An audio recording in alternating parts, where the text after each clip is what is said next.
Hi Abhishek. Hi Roshni ma'am. Hi. Good morning ma'am. Good morning, ma'am. Good morning, Mr. Abhishek. Good morning. Good morning, ma'am. Yes. Ma'am, can you hear us? Everything is fine? Yes, clear. Oh, Can you hear me? yes, we can. Yeah. My voice coming through as well? Yes, Abhishek. All well. Okay. Right. Firstly, thank you so much for joining today and spending your Saturday morning with us. My pleasure. Right. Yes, ma'am. So, we have been doing this Bright Talks for the past 7 weeks. This is our seventh episode. Every weekend we have been doing that. And right from the start, we have always been talking about how do we instill next generation skills. We spoke about how schools can be a bigger role in this. We spoke about parenting. We spoke about we have brought in about 4 of Gen Alpha kids also. We spoke on their expectations and what is there. But one common thing that we always been talking is how do we upskill the teachers, because how much ever we try to instill this, if at all we do not have teachers as the backbone to this, then definitely we cannot scale, because there are more than 30-40 million students that are willing to get Absolutely. impacted with these next gen skills. And definitely even organizations like us, we require a lot of supply to kind of do this. So that's how we have taken today's topic, and I welcome you all to the 7th edition of Bright Talks. So today we are going to talk about a couple of things. One is how do we empower a teacher, and second thing is how teachers can actually fulfill the desire of instilling this next generation skills among the students. We have two eminent panelists. We have Miss Roshni Vijayan. I've known her for the past 7 years. I mean, since I've started Metamorphosis, we have, we've been talking on the same topic, say, how do we instill this 21st century among skills among students. Now she's the principal at the Cambridge International Schools, where BrightCHAMPS is now instilling entrepreneurship skills there for the children. And we have my colleague, Abhishek Krishna Iyer, who's the head of academy at BrightCHAMPS. He is heading the entire supply. I mean, supply in the sense, he's ensuring that the teachers are delivering this next generation skills. In fact, for more than some thousands of kids, are being taught this next generation skills. So we have very small and also very powerful panel. One is representing the organization where teachers are being delivered. And next we have the knowledge of the schools, and also who is with the teachers day in and day out. Ms. Roshni ma'am, today's the discussion is going to be more candid. Thank you so much for joining once again. Okay. My pleasure. We will start with a very basic thing, right? I mean, how many of the teachers do you think that they're aware that next generation skills are important for children, and how is their passion levels in terms of say achieving this vision of giving this next generation skills? Ma'am, if at all you can open the note for us, that would be great. Thank you very much for having me on this platform, Pavan. And I'm really glad to connect with Mr. Abhishek too. And I definitely feel that, thought leaders like all of us should brainstorm and see how we can make the educational platforms more engaging for our children, for all the stakeholders, definitely including the teachers. So I'm very glad to be here on this platform today. And to answer your question, Pavan, what I would like to say is that there is probably a certain understanding with the teachers, if I were to take the teachers as stakeholders, or even parents for that instance, there is a certain level of understanding as to what is expected for us to equip ourselves to engage our children meaningfully, as far as the next gen is concerned. But Right. that information that we have is largely connected with what has been happening over the years. And there needs to be a paradigm shift from where we were in terms of being in the educational sector and where we are headed. Because largely, we need to understand that we need to work on the competencies, be it the teachers, be it students. We need to work on the competencies. Right. So if my teacher is not competent enough to engage the children with the various competencies that are required of them, how would it be possible for the classroom teaching, learning experiences to be maximized? Got it. Got it. Right. So if I were to talk about the competencies, that's where the understanding of parents and the school being very, very important stakeholders comes into play. So we've got to, categorize. We can't look at all the competencies that are required. We all know which are the various. We do have a broad idea of what are the competencies. One is, if I were to say, the ownership of what you're doing as a teacher. Yeah. So I would say a lot of it has to do with the entrepreneurial competencies that we would be looking at a teacher too. What is the ownership that you have towards your area of work? Right. So everything begins with ownership. Right. Got it. So this is very interesting, ma'am. So we will also talk on, say, how do we structure this, right? I mean, how do we make teachers as owners? Probably, if at all we can suggest on that, I think it will be really helpful for rest of the teachers or school managements as well. So Abhishek, so you have been seeing this in and out. I know you've been dealing with a lot of teachers. In fact, you are seeing a lot of passionate students also wants to become a teacher. But what is one common, not demand, I would say ask, right? I mean, what is one common ask amongst the teachers, right? Mhm. What are their expectations that you will have to fulfill on a day-to-day basis? Right. So thanks, Pavan, for that question, and wonderful to be on this panel and to be interacting with you as well, Roshni ma'am. And this is a very valid question, right? So what is exactly expected from teachers, right? So if you have to break it down, right? So the basics are definitely there in terms of what is the domain knowledge that is being imparted, right? What is the softer aspects? For example, you're dealing with younger kids, there's a different kind of teaching that you'll have to bring to the table. If you're talking about older kids, then there's a different kind of teaching style that you have to bring to the table. But largely, I think Roshni ma'am summed it up beautifully. It would eventually come down to ownership, because the entire system would continuously have lacunas depending on the change that we're going through, the rate of change of the curriculum as well, given that the world is changing so rapidly. And if a teacher, and a lot of teachers do take that ownership, that if there is a gap in the curriculum, they come in and rectify it in a way that the students are not even aware of that, right? They take care of those gaps. Similarly, in a group of 30, there would be a kid who would be learning slightly slowly. There would be another kid who would be learning slightly quickly, right? So how is this particular teacher able to bridge these gaps, right? Can you intellectually challenge the smarter ones? Can you make sure the ones who are learning slightly slowly can be brought up to speed, right? So if a teacher is able to bring this customization to a system that is largely standardized in terms of one-to-many, then that adds a lot of value. Yeah. So that is something that it's more of an implicit ask. It's not very explicit, but something that implicitly drives the system.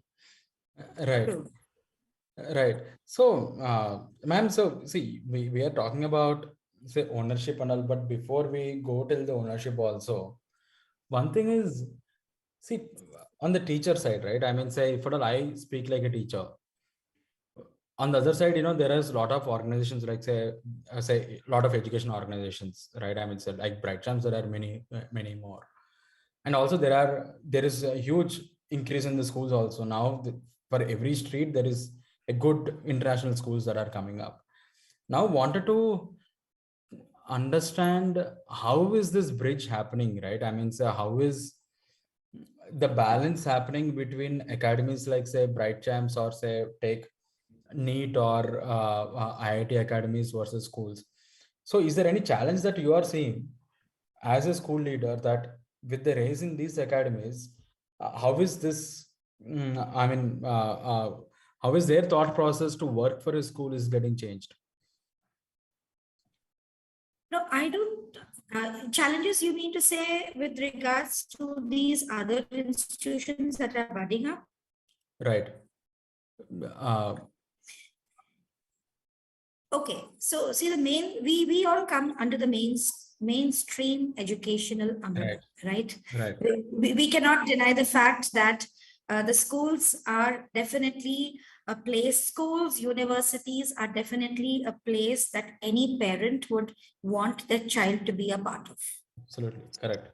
That because that engages the child in formal education, right? It doesn't mean that the other organizations do not involve or cannot impart formal education, but there is a certain criteria that any parent looks at with regards to what is the outcome going to be for their child when they have finished their educational journey with formal education. Right. So there I feel that organizations like BrightCHAMP or, NEET or whatever it is, they always strengthen the mainstream education. Correct. They are a source to strengthen because when we have so much of resources available globally, then why shouldn't the mainstream educational systems involve themselves in such partnerships which are going to be adding value to the journey of a child first, and adding value to the journey of a teacher, and definitely the parent and the school being equal stakeholders, understanding that there is so much more to do. Correct. I completely agree with you. Yeah. Correct. So I don't see it a threat either for the mainstream educational sector, nor for any of the institutions that are waiting to contribute. Right. Absolutely, ma'am. So Abhishek, I mean, when we are, in fact, kind of filtering the profiles of the teachers that can teach any of these next generation skills, we often see a lot of youngsters, right? I mean, just college dropouts or say or college pass outs, these things like that. So are they still taking the teaching as, are they still but at least are they taking teaching as an aspirational career, or how are you glorifying? Right, absolutely. So the way we look at it, right, is teaching as a skill is not something that needs to be exclusively a part of a person's journey forever. For example, the three of us would have been teachers in some way in our lives. We would have definitely passed on knowledge in some way or the other, whether it's at work, whether it's informal, to our friends, to our peers, and so on. So teaching as a skill is definitely a core aspect of everyone's life. And given that a lot of college students have some spare time, and it's some domain knowledge that they've already learned, and now they want to pass it on, right? So from that perspective, we get a lot of applicants from that age group who want to get back into teaching, and a lot of them end up enjoying it. So whether it becomes aspirational as a career, not immediate, but those who then stick on, and then those who get on our growth path do carry on. But their first motivation is to utilize their time well, because they've already gained a particular domain knowledge, and then they want to just contribute it back. Yeah. Interesting. So now, I mean, in the first level of our discussion, we just talked about how regarding the competencies, how can we give ownership to the teachers, and in fact, teaching is an aspirational a job role to take up, And yeah, there is no threat to the schools whether any number of say academies come in. End of the day, there is there is no scarcity for the supply of the teachers. That is well, I mean, we started on a very positive note. But now talking about say how do we scale this, right? I mean, so how do we ensure that teachers are carrying this vision of instilling this next generational skills, imparting next generational skills. So ma'am, again, I wanted to check with you on say when it is coming to say academics versus say non-academics, and when we ask the teachers to prioritize and non-academic aspects a little, how is their reception to this? How many of the teachers do you think that they have that motivation to learn a new skill and kind of pass it on to the students, because teaching is anyways there in their DNAs? So how is that flow happening there?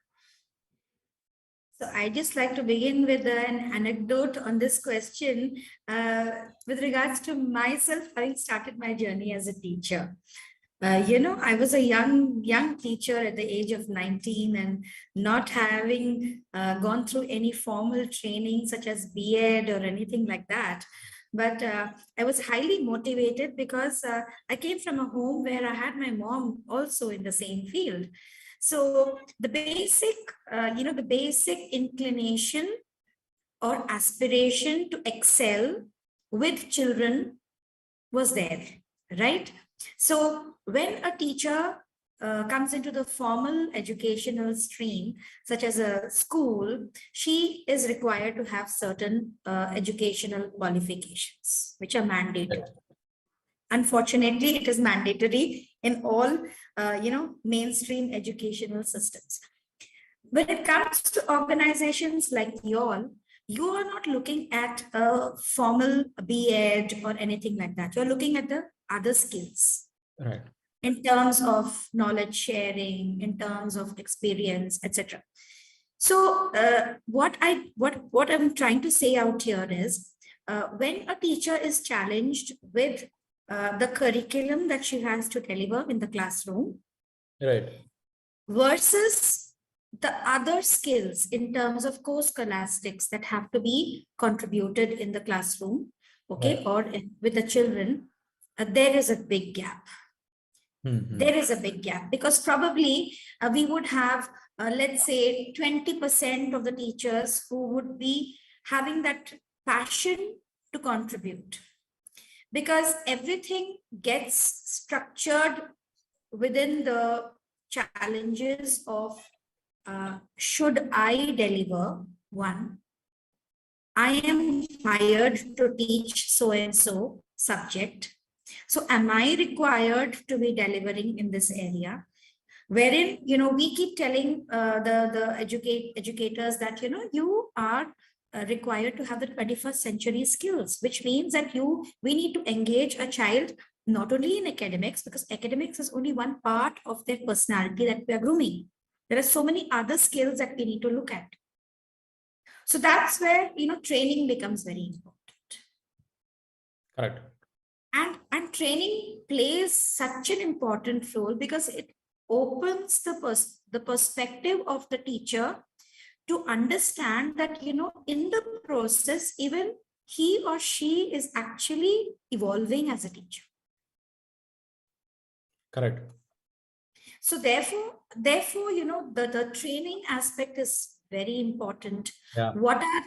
Is the training only going to be, again, academic oriented, or is it going to be based on the competencies that we're looking at in the teachers, because that needs to get translated in the classroom to the children. Got it. I mean, yeah, right. So a lot of learnings. I mean, the teachers are open for learning. They are open to unlearn. They're open to kind of take up this. But that gap that you mentioned, ma'am, probably we should check with Abhishek on that. Say, how can that gap be filled, right? I mean, say, how is say BrightCHAMPS as an organization kind of doing that kind of trainings for the teachers who might not have that skills? and how is their openness to learn and things like that? Abhishek, if at all you can. Right. Wonderful. So yes, this is, I think, an extremely relevant problem to solve, because there is a massive knowledge gap here, skill gap here, and how do we really bridge that, right? So one thing we do is, we have to align the incentives of the teacher accordingly. That is something that we try to do. For instance, when a teacher comes into our academy, right, this curriculum is definitely new to them. Since we are teaching next generation skills, it is not something that they've practiced in the past. But we do check for basic competencies. As ma'am said, there are certain competencies that cannot be sacrificed. So we check for those competencies, and also if they are coachable or trainable. And once we do get those profiles, then we basically tie it to the incentives. So as they progress, as they take more classes, their growth path is definitely tied to that. So naturally, their motivation is now sorted. And then it comes to training them constantly. Right. So training them in phases, in certain milestones, that takes care of this problem largely. Right. So that capacity building that you're talking about, say, Abhishek, so say, I mean, is it changing from, say, teacher to teacher, or say, are you seeing any demographic dividend here, where, especially with the teachers? I mean, say, just wanted to, if at all you can give that landscape, especially where India or the South India is standing in terms of, say, the skill gaps, or is it a common skill that most of us are lacking, or most of us are willing to learn? Anything that you have seen? Yeah. Yes, absolutely. So in terms of demography, we try to ensure that at the entry point, we are having those basic competencies fulfilled. So we don't really have a demography bias as such at that point. So since we are applying those filters there, so a teacher coming in from any geography is basically able to catch up, as long as their motivations are aligned with the long-term objectives. Okay. Interesting. Okay. So Roshni ma'am, again, when last week, when like 2 weeks before, when I've had Bright Talks with the Gen Alpha kids, there are 4 kids, and the way that they are speaking, right? I mean, they were already talking about investing in stocks. The few students were talking about, and a few students have built applications and all. Then I asked them, say, how are you kind of learning this? They said, we are just kind of we are getting a lot of exposure in the school, or so we are getting a lot of liberty from the school, and we are deploying that, and we are taking help from, say, their parents or academies like, say, BrightCHAMPS, or through YouTubes, they are learning all of those. So now, when these kind of Gen Alpha kids sit in a classroom, say around, say, 30, 40, the potential Mark Zuckerbergs, or say Jack Ma's are sitting in the classroom with the teacher there. So is there any teaching patterns that is changing these days, or how you as a school leader are always on your toes to kind of keep up to the energies of this Gen Alpha, and what kind of measures that the teachers are also taking up? If you can give us some light, I think it will be really helpful for the parents also. Definitely. So, considering that I'm a integral part of, the Cambridge International School, I must say that, we look at a very, very futuristic approach that we have towards the teaching learning pedagogies. All right. So firstly, we would try to create an environment for the teachers and for the children, where they are able to work on a couple of competencies through the curriculum that has been designed and the activities that have been planned. So we look at how is it that my teacher is able to think out of the box first. So we engage the teachers in such a way that they are able to think out of the box, and also be innovative in their ways. Because if innovation is not there, the teacher is supposed to be a creator, right? So in the classroom, the children will get the same competencies only if the teacher is equipped to do so. Right. So we give a lot of space, a lot of that's what I was talking about, building the ownership amongst the stakeholders. So unless you have the space to take risks, because failure will also be there, right? So risk-taking abilities, one has to engage the teachers and the children equally in the same. There's no harm in going wrong. It's okay to experiment. And it is very important to think out of the box. So for this, the problem solving, abilities of the teacher, of the children, very, very important, very important. So we try to ensure that our calendar is marked in such a way that everything that we do is looking at all these various competencies. Are we taking initiatives? Are the teachers able to take initiatives? Are they being proactive? Right. And at the end of the day, I think, everything would be lost if there is no persistence. Right. So if we can focus on all of this, not forgetting that we need to build on their persuasive and, social skills as well as a teacher too. You can't be just, walking into the classroom and delivering what you are expected to, and then not network with your colleagues and with people outside the school environment, so that you can come back and deliver more innovative pedagogies in the classroom. Got it. Got it.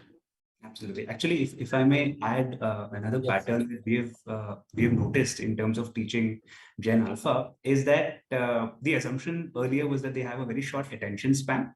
But what we've realized is it's a short consideration span. So if they like something, then they would stick around, but they would decide whether to pay attention or not in the first 10, 15 seconds. Absolutely. Absolutely.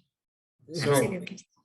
So before so at the beginning of every class, it's kind of become critical now to tell the student about the learning objectives, that, hey, if you pay attention for the next 1 hour, this is what you're going to learn. So I might have to build out the concept for you, give you examples so that then you get like a complete learning experience, but then you'll have to be patient for it because you're going to get a good outcome at the end. Maybe in our time, we were okay to give that benefit of the doubt to the teacher, probably hang around for a lot more time. But now, because the concentration span is a lot shorter, that change is evident to make the outcomes pretty clear at the beginning. Right. Got it. So, Abhishek, so to add to what ma'am said also, right? I mean, pehle that, it should go from say top to bottom, even the teacher should be equipped and all.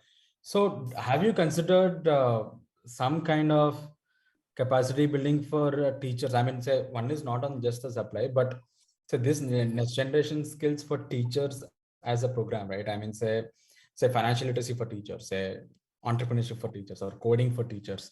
So did it ever strike your mind, or any challenges that you foresee, if at all we start something for the teachers as a parallel? So, as I see it, next generation skills as such is still not as mainstream in order to cater to a massive force of teachers as such. So focusing particularly in the way we build and empower supply at BrightCHAMPS, we definitely have those programs. Once a teacher is inducted, how do we ensure that he or she is constantly enjoying himself or herself in terms of the motivation, in terms of the skill sets, and so on. But I think this is it's only a matter of time that these skill sets should also become mainstream. In many countries it has come up. The national education policy also talks about coding becoming a mainstream curriculum aspect. So it's only a matter of time. Right. So here in the second level of discussion, we had something on the capacity building, but again, we are falling on the same three things. One is motivation, incentives, and ownership, right? So I feel that, it's a root cause that, if a teacher is motivated, and if motivation comes through the ownership that he or she handles, and for that ownership, if at all, Pavan, if I may add, motivated and stimulated. And stimulated, yeah. Okay. I mean, I'll listen from you only, ma'am, on what makes this teachers to be motivated or stimulative also. So these three are interlinked. I mean, teacher will be motivated if at all they have ownership, and they'll take up the ownership if at all there is an incentive. And finally, we can look at a very big scalable models here for imparting any skill, not only a co-curricular, even their academic skill also falls into the same category now. Now, how do we do this as a school and as a private entity like say BrightCHAMPS? Let us see, say how we can build that model here. So Roshni ma'am, for the school, say how do we kind of give incentives to the teachers? How can we make the teachers to be stimulated and also motivated? How are you planning to build the ownership amongst teachers? So firstly, I would say that, we need to allow our teachers to share knowledge. Right. Knowledge sharing is very, very important. Right. So if we allow our teachers to share knowledge, then we are also giving them the confidence that, okay, you are a very important resource and you can add value to the journey of the school, which means the child. Right. And for that, we also look at initiating various programs which will foster creativity and fresh ideas. Okay. So it's important here again that, we do have certain doses of motivation given with, good training programs, because training programs should be allowing our teachers to acquire the desired knowledge which they can share. Okay. So there is a certain amount, like Mr. Abhishek was also saying, that, there is a certain amount of knowledge that they already have. But if I'm talking about knowledge sharing, let me give you an example of, let's say, digital competency. So in today's times, technology cannot be alienated from any educational sector. So if we are going to motivate them with a digital competency, then definitely we are engaging them with adding to their knowledge, which they can share. Okay. Right? Yeah. Yeah. That is one example that I can give to, elicit this point. But also, this will finally result in allowing the teacher to take ownership. And this has got nothing to do with the monetary values also. It does have, because you see, when you are helping a teacher to add to her knowledge, there is a lot of incentive already being given, because the school is investing in the teacher. Right. Right. There is an investment involved. Right. Right. And that investment adds value to the teacher's experience. Very much. Correct. Correct. That's a great motivation. How many schools, are really engaging in investing into the teacher's journey? But there is a flip side to that also, right, ma'am? I mean, the retention might become another thing, because the minute teacher is equipped or empowered with more skills, and a lot of academies like this might kind of grab that opportunity to kind of pull in the teacher also. So here, how as school leaders are you solving that problem of say on the retention and things like that? So you have actually, nailed the actual problem that we face. But I don't think I fear that at all, because that's a journey of life which we all have to accept. Right. That people will come in, teachers will come in, and teachers will move out. But we feel very accomplished as a school if we have equipped our teachers with so much of information that they can add to their journey further. So we wouldn't be worried about that. Yes, it does worry us. I cannot say that it doesn't worry us at all, but that cannot stop us from investing into our teachers, because it's very important that we invest into their training. Yeah. Right. So, ma'am, so I've taken, very good, lesson here. One is, knowledge sharing. I mean, for teachers, the more you upskill, the more, they will be motivated, and I'm sure that, their ownerships are also there. the ownership will automatically come. So Abhishek, if at all you can help us to structure, especially with the schools, while we are upskilling the teachers, what additional things can also be incentive, whether it is from a school or from BrightCHAMPS, right? What additional things can be incentives here? Is there any structures? Because uh, uh, the very first day for us at BrightCHAMPS on April 1st, right? I mean, I've woke up to a news saying that BrightChamps has allotted certain number of ESOPs to the Yeah, teachers, that's and right. that is an amazing move. Yeah. Similarly, can we do anything to the schools with your learnings? Can we kind of structure anything to the schools here? Right. Absolutely, absolutely right. So indeed, one of the highly relevant problems that school, from teachers' perspective, I think it's good for the system overall. I feel, because if teachers are getting, so each of us being stakeholders, if we up our game, then we are going to attract those high quality teachers as well. So flipping the question, I think it's probably a good situation to be in. But coming to the structuring of the incentive, right? So what kind of incentives can we think about? And in terms of monetary, I think in in schools around the fixed side of things, where there's probably a fixed salary, whereas in academic, and it's more variable as well. So, okay, or if you have 12 hours, that's okay too, right? The more effort, the more reward kind of a thing. Whereas schools would offer more stability and more of a fixed role, so on and so forth. So monetary rewards can be based is to peg some kind of growth there, saying that hey, if you're earning X, but there are these 2, 3 other things that you can do, that where you can do an X plus Y as well.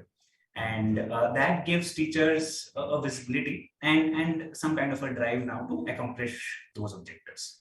On the monetary side of things. Now, this it can be on the same role. So it can be a teacher who's taking, say, for a senior class, we tell the teacher, hey, can you cover more sections now, right? And that adds to your pay. Or we give them a different role, saying you're doing it for the senior kids, but in your free time, can you do it for the junior kids as well, right? Or can you take workshops as well? So different kind of opportunities, and those become avenues to grow. I personally am not a fan of giving non-teaching roles to teachers, because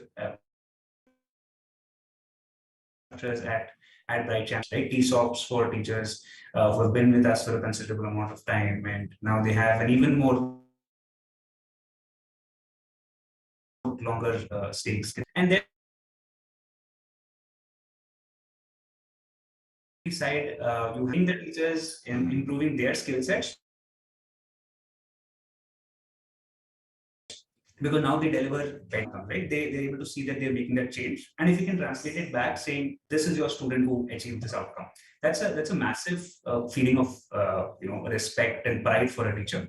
And that's a great incentive. I think no bigger incentive than that for a teacher, I believe. So we have multiple such non-monetary incentives too. Right, right. So I think just to club what ma'am has spoken on the non-monetary, and when you spoke on the monetary, I think there can be a great model uh, in terms of monetary with the schools also, that because similar to what BrightChamps has done on the ESOPs or say TSOPs, the teacher stock options program, with even the schools like say TCIS, when because they think very futuristic, they wanted to set up their innovation cells and all. And if any idea or venture that is coming within the school, if teachers have that skin in the game, and if at all they hold certain stock options there, that itself is a great incentive for the teacher as well, right? I mean, lot many things can be done. Probably I'm sure the legal or the financial teams can actually guide on how teachers can get monetary benefit, even if at all they are running say innovation cells or say any of the co-curricular programs there. So that is one great things that I have learned from you both. Thank you so much. And so finally, ma'am, so wanted to know, are the is degree still been the criteria for the teachers to coming into the schools, Or on the policies front, when you are recruiting the teachers, is there anything that you are considering while recruiting You a see, teacher? we are things on us, qualifications of a teacher is concerned. Generally don't compromise on that, because that is one statutory aspect of the functioning that we have to cater to. Right. Right. So, as a school, we, like I was mentioning, we are very futuristic. And I would also like to add to what Mr. Abhishek said. Yes, we haven't. Yes, I have heard of schools now, also making teachers stockholders, with the school. It has come to my knowledge. But as a school, I would like to say that we are a very employee friendly school, and we try to engage our team members in various recreational aspects too, because it's important to let the teacher know that she's not here only to teach. We also appreciate her for the skills that she has, the passion that she has, Right. and build the sense of ownership by bonding with each other. So we have a lot of programs even for that. And we also look at teachers who are very proactive and who contribute, beyond their call of duty, and we give them leadership roles, because and leadership roles do come with a monetary benefit, definitely. So, which is a motivating factor for the team. So, they also feel that if this teacher leadership role, because contribution by her, then we too can. So there is a lot of room for growth within the system, and that is what the management also believes in, that creating more and more leaders in the system. So that's a great way to move forward too. Yeah. Right. I'm great to know that, ma'am. I think, in fact, you should share this kind of takeaways for most of the schools, because especially tier 2, tier 3 cities schools, they wanted to get these Would kind. love to. Right. So that will be great, ma'am. And so Abhishek, again, talking on, what is one of the greatest challenges that you have dealt so far in a kind of, in terms of, say, finding the talent, right? I mean, right now, talent hunt is one of the biggest projects in any of the companies or any of the schools.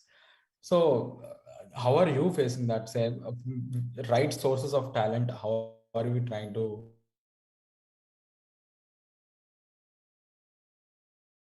identify, or else say one common practice to find the talent, if Right. you're looking? Absolutely. So when it comes to sourcing the right talent, I think it's essential to think about what for what we are hiring them for. Right? If we are very clear in the first place as why we need this particular talent, right? What is the kind? So is it a quick short term, right? And is it going to be flexible across subjects, or it's just going to be one very focused kind of delivery? So the greater clarity we have before we begin, the easier it's going to get for us to source.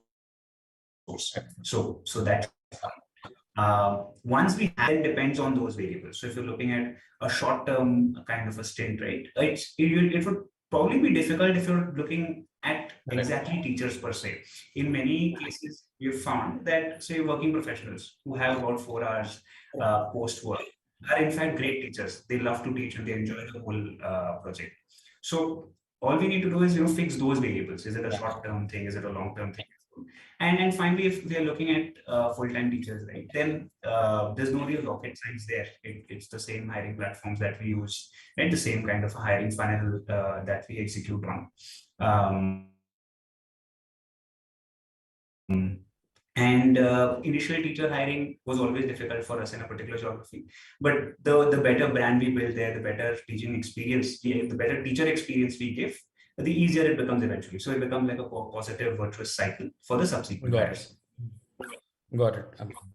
And okay, so one thing is, ma'am, see, schools like say TCS or say organizations like say BrightCHAMPS, we have been appreciating the teachers or we have been recognizing the teachers.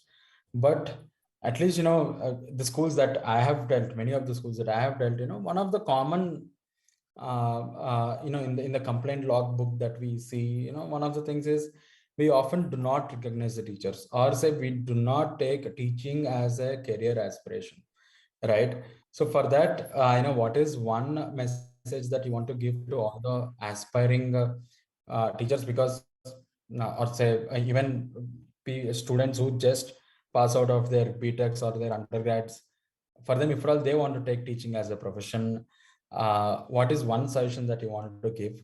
How do we, one suggestion to the schools also on how to, why should they recognize their teachers? If at all we give that, I think we can end it on a very positive note.